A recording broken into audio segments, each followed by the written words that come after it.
बिस्मिल्लाहिर्रहमानिर्रहीम अस्सलाम वालेकुम। एक खूबसूरत सुबह का आगाज़ फिर से करते हैं। मैं हूं डॉक्टर रोज़ीना कंवल और आप देख रहे हैं doctor Rozina Kanwal YouTube channel. कैसे हैं आप? मैं उम्मीद करती हूँ आप बिल्कुल ठीक होंगे। तो आज एक न्यू सुबह का आगाज़ हो चुका है और हम चल चुके हैं अपने हॉस्पिटल की तरफ। तो जी इस तरह से जो है वो हर दिन का आगाज़ सब लोग अपने अपने कामों पर जा रहे हैं। दिन इसी तरह शुरू होता है और इसी तरह फिर इख्तिताम भी हो जाता है। फिर जी ये हम लोग पहुँचे और उसके बाद फिर घर वापस आए।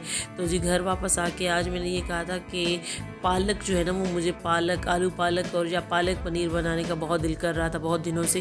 तो ये जी मैं आई और फ्रेश पालक ली और उसको जो है वो मैंने ऐसे पहले मैं काट लेती थी, लेकिन इस दफ़ा मैंने काटा नहीं और इसको ऐसे ही पत्तों को साफ़ करके बिल्कुल वॉश अच्छी तरह से करके इस तरह पानी में इनको डाल दिया, बॉयल किया और ज़्यादा से ज़्यादा 10 से 15 मिनट जो है वो ये बॉयल हुए होंगे पालक के पत्ते। फिर मैंने इनको जो है वो निकाल के ग्राइंडर कर लिया और तब तक जो है वो मैंने दूसरा मसाला बना दिया जिसमें प्याज टमाटर और इसके अलावा लहसुन अदरक वगैरह वो सारे डाल के फिर उसमें पालक डाली। और हाँ, एक पालक जो है वो बॉयल करने के बाद की एक टिप मैं भूल रही हूँ, वो ये है कि जब भी आप पालक जो है वो बॉयल होते हुए आप पत्ते जो है वो जब निकालते हैं बाहर तो आपने ऐसे रख नहीं देनी है उसको, जो है एक जो है वो ठंडे पानी में आपने रखना है।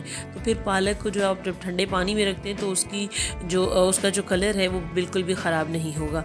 खैर जी इसके साथ यहाँ पे पालक तो बन गई, खाना भी खा लिया, फिर चाय की बारी आई, चाय पी ली। फिर उसके बाद आज है हरम का रिज़ल्ट, तो हमने हरम का रिज़ल्ट लेने जाना है। फिर हरम का रिज़ल्ट बहुत अच्छा आया है माशाल्लाह, गुड। हरम ने काफ़ी इम्प्रूव किया है फर्स्ट टर्म से, क्योंकि छुट्टियाँ ज़्यादा हो गई थी तो इस वजह से बच्चे कुछ डिस्टर्ब थे, लेकिन रिज़ल्ट माशाल्लाह अच्छा आया है। स्कूल में भी बहुत अच्छा रिस्पॉन्स था, बहुत अच्छा। तो जी इसी तरह आप भी कोशिश किया करें कि जब आप अपने बच्चे को ट्यूशन पे भेज रहे हैं, स्कूल भेज रहे हैं, तो उसके साथ खुद भी टाइम स्पेंड करें और उसकी एक्टिविटीज़ में पार्टिसिपेट किया करें और जाया करें। कोशिश किया करें कि आप अपने बच्चे का ख़ुद फीडबैक ले सकें और आपका बच्चा किस चीज़ में वीक है आप उसको जो है वो हाईलाइट कर सकें और वो अपने आप को बच्चे को और फिर जो उनके टीचर्स जो एसोसिएशन होती है उन सबको बताएं और फिर आप उस पर काम करें। तो जी इसी तरह हमने रिज़ल्ट लिया। फिर रिज़ल्ट के बाद जो है वो आज मेरा है कि मैं रमज़ान की कुछ प्रिपरेशन करूँ, तो बहुत दिनों से सोच रही हूँ। तो आज फिर आते ही वापस मैंने जो है वो जैसे हम ये जो गिलाफ़ होते हैं जिनमें हम कुरान पाक को जो है वो लपेट के रखते हैं, कोशिश किया करें ये गिलाफ़ सिर्फ़ और सिर्फ हम जब डस्ट और धूल के लिए दें, लेकिन ऐसा ना हो कि हम इन गिलाफ़ में अपने कुरान पाक को जो है खूबसूरत तरह से छुपा के रख दें। कुरान पाक जो है वो पढ़ने की चीज़ होती है, रूह को सुकून देने की चीज़ होती है। एक रुकू ही सही, लेकिन कोशिश किया करें कि लाजमी आप पढ़ें।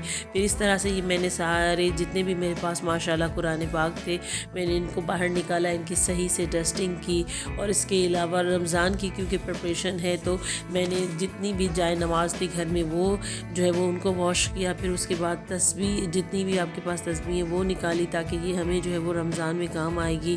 फिर जो टोपियाँ थी वो मोहम्मद के लिए और अपने हस्बैंड के लिए वो निकाली। और फिर इसके अलावा जी आपके पास जैसे आपकी शॉल है, स्कार्फ है, ऐसी चीज़ें आप पहले से जब ऑर्गेनाइज़ करके रख देंगे तो आपको फिर उस टाइम पे या रमज़ान के दिनों में आपको प्रॉब्लम नहीं होगा।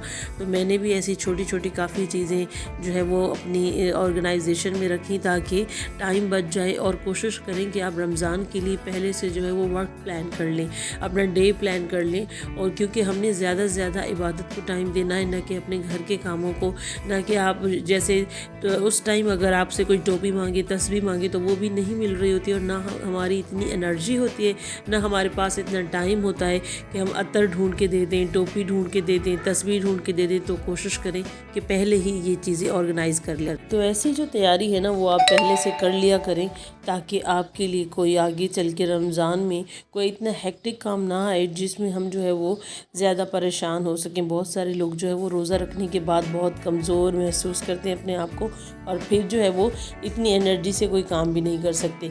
तो जी ये कुरान पाक ख़ास तौर पे तर्जमा आप अंग्रेज़ी में, सिंधी में, उर्दू में जो भी आप जो है वो आप समझना चाहते हैं तो कोशिश किया करें कि कुरान पाक का तर्जमा पढ़ें। हर रोज़ अगर आप 9 से 10 लाइन भी पढ़ते हैं तो समझ लें कि आपने बहुत ही जो है वो ज़बरदस्त काम किया।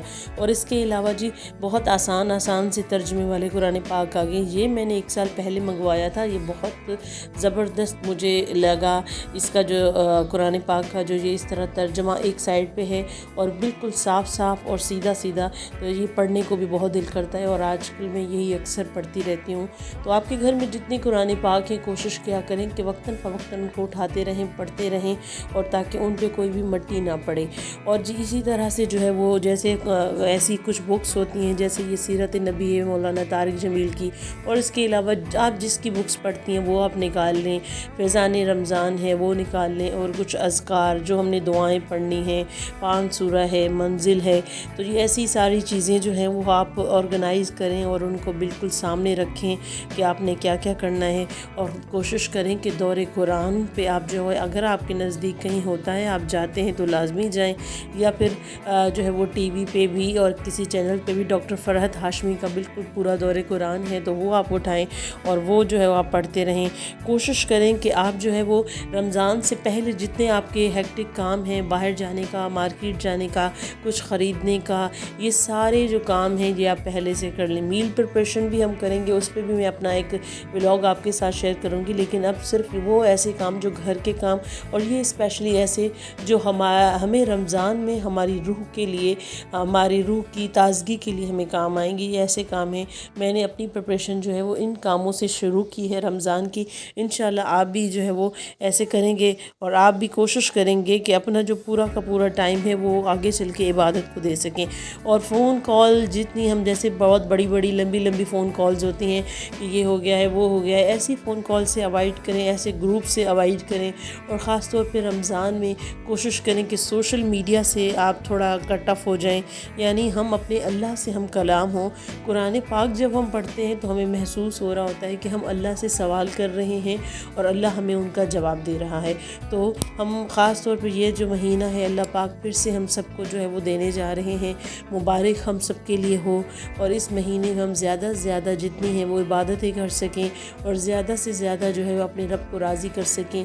तो आप भी ऐसे कोशिश करें कि जैसे आप आपकी जो चीज़ें हैं जो मैनेज करने वाली वो आप पहले से कर लें। और भी हमने बहुत सारे ऐसे व्लॉग जो है वो आपके साथ शेयर करने हैं, जिसमें बहुत ऐसे लोग हैं जिनको जो है वो रोज़ा जो है वो ख़ास तौर पे जैसे ब्लड प्रेशर के पेशेंट हैं, शुगर के पेशेंट हैं, तो वो अपने रोज़े को कैसे मैनेज करें। और बहुत सारी ऐसी बहुत और भी चीज़ें हैं जो आपके लिए बहुत फ़ायदेमंद साबित होंगी। मैं कोशिश करूँगी कि अपने व्लॉग में वो ऐसी चीज़ें रखूँ। तो जी इस तरह से जो है वो हमने ये किया, तैयारी की, फिर उसके बाद जो है बाकी घर के और काम भी हम करते रहते हैं। जो औरत होती है उसका जो पूरा डे होता है वो अपने घर पे शुरू होता है और अपने घर पे ही ख़त्म होता है। खैर ये हमारी खुशकिस्मती है, अल्लाह पाक जो है वो खुशकिस्मत लोगों को घर देता है।